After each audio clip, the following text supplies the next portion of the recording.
Hello friends, welcome to my channel MathManthra. Hope you are all doing good. In my videos, I am trying to include the topics which were asked in the previous year question papers of MPC 006 Statistics. Hope it will be helpful for you in preparing for the examination. Watching videos is not enough. Please start doing problems by your own. Then only you can build up confidence in problem solving. In today's video, let's discuss another important topic, normal distribution curve. This question was asked in many of the previous years in the question papers. In today's class, let us see what is normal distribution curve, its properties, and in the normal distribution curve, the values of the distribution can be identified and how the observations lie within the standard deviation from mean.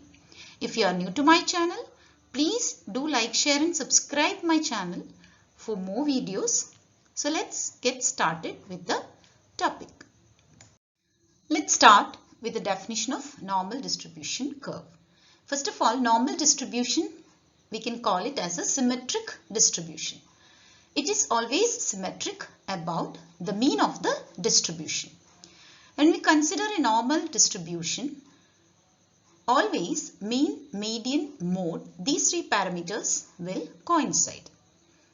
Half the values of the distribution will be lying to the left side of the mean and half the values will be lying to the right side of the mean. That is why we call it as a symmetric distribution with respect to mean of the data.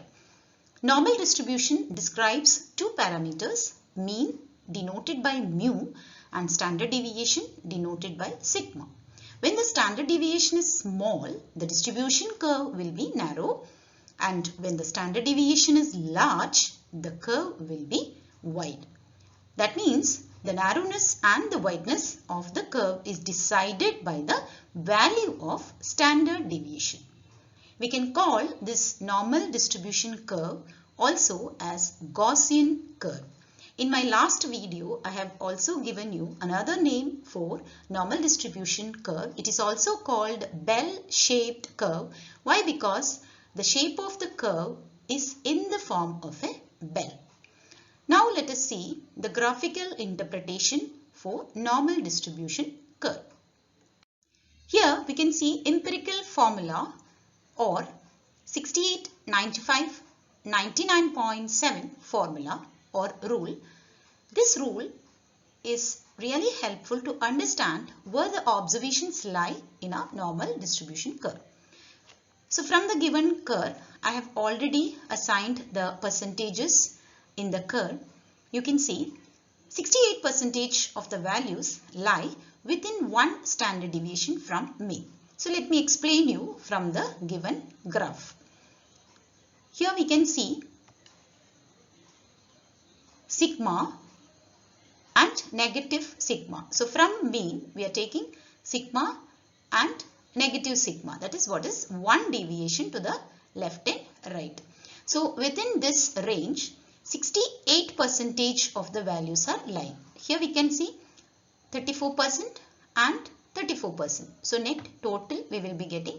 So in this range we can see 68% of the values are lying.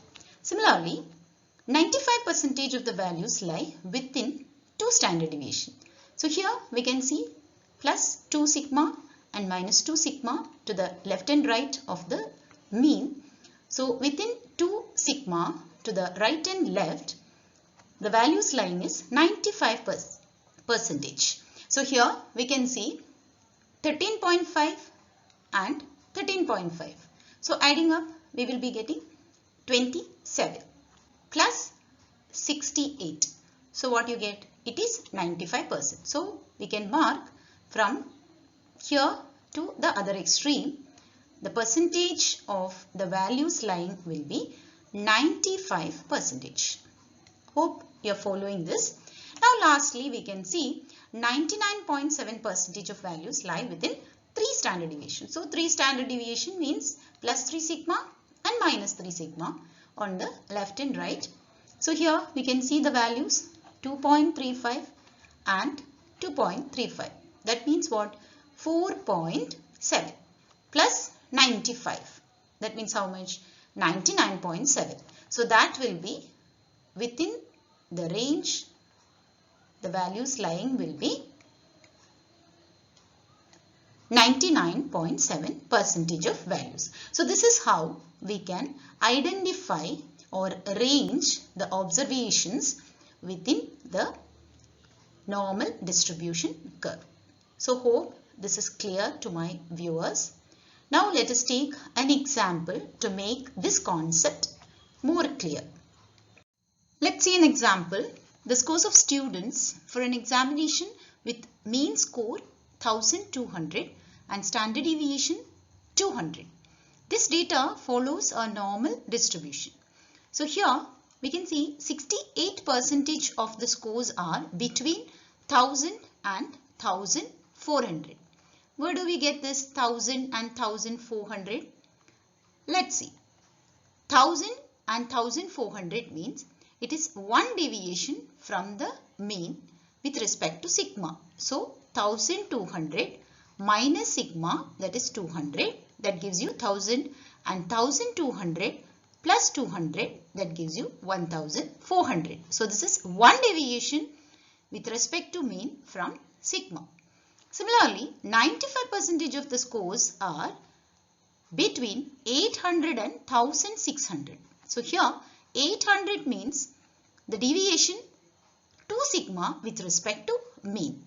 That means 1200 minus 2 sigma. 2 sigma means 400, which gives you 800, and 1200 plus 400, which gives you 1600. The same manner, 99.7% of the scores are lying in the range 600 to 1800. That means it is the deviation 3 sigma with respect to mean. That means 1200 minus 3 sigma means 600, which gives you 600, and 1200 plus 600, which gives you 1800. So for any normal distribution, we can find out the range of observation within which they lie based on the deviation with respect to 1 sigma, 2 sigma and 3 sigma about the mean of the distribution. So hope this is clear to you about the distribution and the range of values, how we represent in terms of the normal distribution curve. That's all for today's video. I hope today's video was clear to you based on the topic. And if you feel my classes are helpful for you in preparing for statistics examination, please subscribe the channel and share the channel to all the learners so that they can also prepare for the examination and get good scores. So see you soon with yet another video in statistics. Until then, take care. Thank you.